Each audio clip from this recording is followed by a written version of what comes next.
Hi friend, मैं C TET UP TET कहाँ से क्वालिफाई की हूँ। मेरे यूपी टेट में इतने अच्छे मार्क्स कैसे आए थे, तो मैं आज आपको दिखाती हूँ।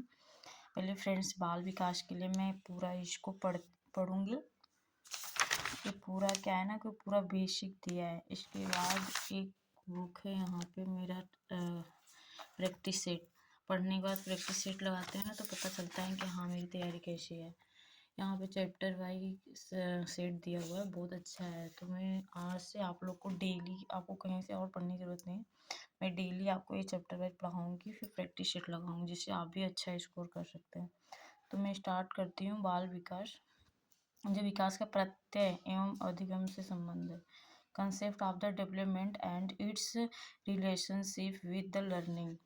वृद्धि का शैशवावस्था से प्रौढ़ावस्था तक शरीर के विभिन्न अंगों के आकार में परिवर्तन के साथ साथ शरीर की लंबाई, चौड़ाई तथा भार भी परिवर्तन होता रहता है। व्यक्ति के शरीर की रचना में परिवर्तन होने का सर्व प्रमुख कारण ब्रह्मा वातावरण से अंतःक्रिया करना है। व्यक्ति के शरीर की कोशिकाओं का निर्माण एक विघटन, सामाजिक वातावरण, भोजन तथा जलवायु आदि के प्रभाव स्वरूप होता रहता है। इसके फलस्वरूप व्यक्ति के शरीर की कभी लंबाई, चौड़ाई एवं भार में वृद्धि होती है, तो कभी उसका विघटन होता है। व्यक्ति की शारीरिक वृद्धि को मापा जा सकता है एवं वृद्धि व्यक्ति के शरीर से संबंधित होती है। यदि पूर्व की अपेक्षा व्यक्ति के शरीर की लंबाई, चौड़ाई एवं भार में थोड़ी सी भी बढ़ोतरी होती है, तो उसे आम वृद्धि कहा जा सकता है। सोरेनसन के शब्दों में अभिवृद्धि से आशय शरीर तथा शारीरिक अंगों में भार तथा आकार की दृष्टि से वृद्धि होना है। ऐसी वृद्धि जिसका मापन संभव हो। वृद्धि को हम माप सकते हैं, पर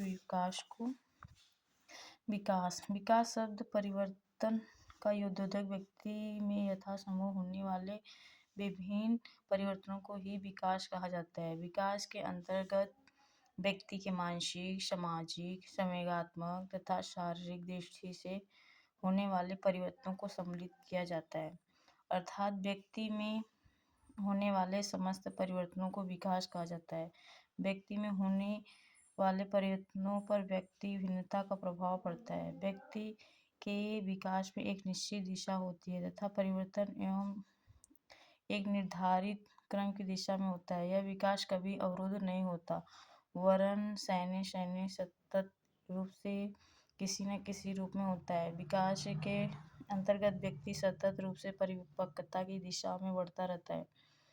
परिणाम स्वरूप व्यक्ति की विभिन्न विशेषताओं में विभिन्न गुणात्मक परिवर्तनों को देखा जा सकता है। विकास के अंतर्गत सामाजिक, सांस्कृतिक, नैतिक, मानसिक, शारीरिक एवं संवेगात्मक परिवर्तनों को सम्मिलित किया जाता है। और ये परिवर्तन दो प्रकार के होते हैं: मात्रात्मक परिवर्तन, गुणात्मक परिवर्तन। Very important. स्किनर के अनुसार विकास जीव और उसके वातावरण की अंतःक्रिया का प्रतिफल है। हरलॉक के विचारों में विकास अभिवृद्धि तक ही सीमित नहीं है, इसके बजाय इसमें परिपक्वता के लक्ष्य की ओर परिवर्तनों का प्रगतिशील क्रम निहित रहता है। विकास के परिणाम स्वरूप व्यक्ति में नवीन विशेषताएं और नवीन योग्यताएं प्रकट होती है। गैलिश के अनुसार विकास प्रत्यय से अधिक है। इसे देखा और जांचा और किसी सीमा तक तीन प्रमुख दिशाओं शरीर अंग विश्लेषण, शरीर ज्ञान तथा व्यवहारात्मक में मापा जा सकता है। इस सब में व्यवहारिक संकेत ही सबसे अधिक विकासात्मक स्तर और विकासात्मक शक्तियों को व्यक्त करने का माध्यम है। वृद्धि एवं विकास। वृद्धि शारीरिक अभिव्यक्ति को बताती है, जबकि विकास प्रगतिशील परिवर्तन का द्योतक है। वेरी इंपॉर्टेंट है इसको, क्योंकि जितना हम गहराई से पढ़ेंगे, सी-टेट हमारे क्या होता है, हमारी मानसिक के ऊपर है, हम कितना अच्छा पकड़ सकते हैं।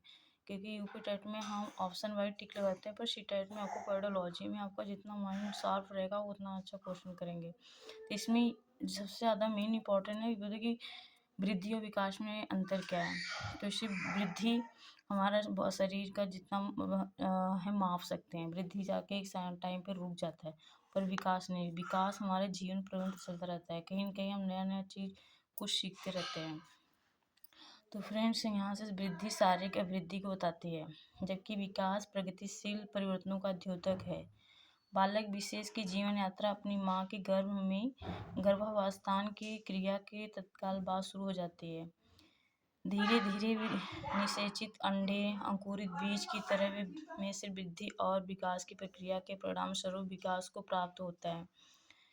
वह एक पूर्ण रूप से एक विकसित पौधे या वृक्ष की तरह है। मानव जब बन जाता है, वृद्धि एवं विकास प्रक्रिया से जुड़े हुए दोनों पक्ष वृद्धि तथा विकास यद्यपि साथ साथ प्रयुक्त होने के कारण समानार्थी दिखाई देते हैं, परंतु अर्थ एवं प्रयोग की दृष्टि से इसमें पर्याप्त अंतर पाया जाता है। वृद्धि की तुलना में विकास शब्द अपने आप में काफ़ी अधिक व्यापक और विस्तृत अर्थ रखता है।